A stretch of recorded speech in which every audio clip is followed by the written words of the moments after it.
to another episode, The Pro Wrestling Guide for Noobs. This is episode 3, and this is about storylines. Now, regular wrestling fans are going to know what I'm talking about, to understand what a storyline is in pro wrestling. But a newcomer fan who just came in who said, I'm going to watch this and try to understand this. What the hell is this I'm watching? What are these guys doing? This is a basic breakdown of what storylines are and what you could look for. Now, if you've ever seen, and this is for newcomers, have you ever seen a soap opera or drama for that matter? Maybe Law and Order SCU or Criminal Mind. See it in that respect. You got stories that are written for the wrestlers so they would have a reason to wrestle. In pro wrestling, you don't every single time just get into the ring just for the hell of it. There has to be a motivation behind it. So a storyline for us, for people who like wrestling, is the defining reason why the wrestlers actually go up against each other. And if you've seen the episode 2 of The Rules, I did explain what a heel and a face is. If you haven't, look at the connection below and you will see the episode 2 that will explain what a heel and a face is. But essentially, there's got to be a reason for the heel going after the face. The good guy going after the bad guy. And the story defines that. And understand, there is no true set storyline. Storylines are always different. There could be a reason why one could be going after another one. For example, let's say wrestler A had a girlfriend and wrestler B didn't like the guy had that girl. He could try and take the girl away from wrestler A, and this is wrestler B. Wrestler B doesn't get anywhere because the girl doesn't want to leave the guy, wrestler A. So he finds a way to set up wrestler A so he can get rid of wrestler B can get rid of wrestler A. In other words, he can get another girl to mess with wrestler A, make the girl that is originally with wrestler A angry, and then he will try and get the girl himself, which is wrestler B. Now, if you kept up with what I just said, essentially, you got a storyline there of a guy who wants another guy's girl. He gets another girl to hit on the guy, and then if the girl gets jealous enough and leaves the first guy, the guy who wants the girl will try to trick her into being with him.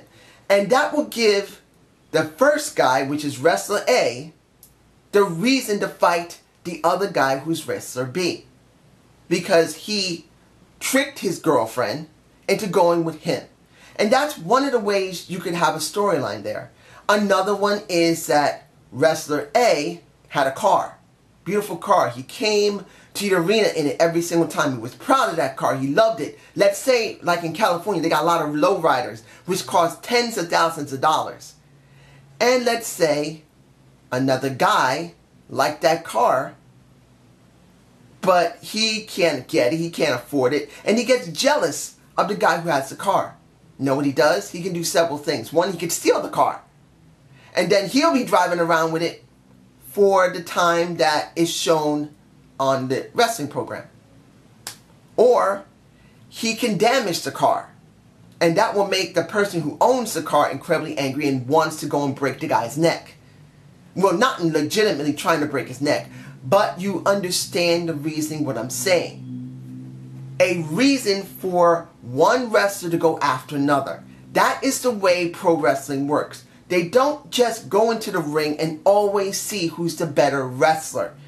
And understand, that also does happen in pro wrestling.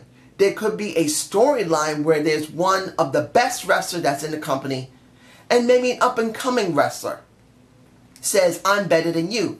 And then they have basically what we call a feud. That's what basically brings these wrestlers together. I didn't say it earlier, but I am now. A feud, a reason, as we call it. The reasoning for them to come together is a feud.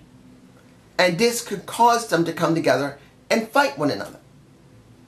And it doesn't always have to be a feud that where they're 100% angry at each other. Just to see who is better. That's one way to do it. And basically speaking, these storylines could be absolutely anything. There was one storyline where a woman gave birth to a hand. Yes, ladies and gentlemen. And that wasn't directly going into the ring. There was a storyline where there was a guy who was clean cut, who was shaven, who was the best there was as a wrestler, and he wanted to show another group of people that he was better than them. And he came out in a milk truck and sprayed them all with milk to show them that he's better than them. Yes, that is not a joke, ladies and gentlemen. That actually happened in wrestling history. Someone did come out with milk, but also someone came out from a beer tank and sprayed a whole bunch of people with beer. Pretty much anything could happen in wrestling, and any kind of storyline or any type of stunt can be done in wrestling.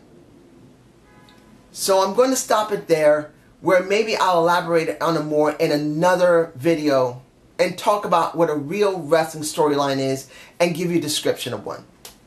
So I hope you enjoyed this, a pro wrestling guide for noobs. Please leave me a comment below, and I state this very clearly for any wrestling fan. Leave comments. Tell people what you know about wrestling. Tell people what you love about wrestling, so they'll understand. If a newbie hears about wrestling and he's already just beginning to understand, this will really help them. And people who have been considering, well, I heard about something called pro wrestling. Wonder what it's about. Leave a comment below so they'll understand. Have a good day. Have a good night.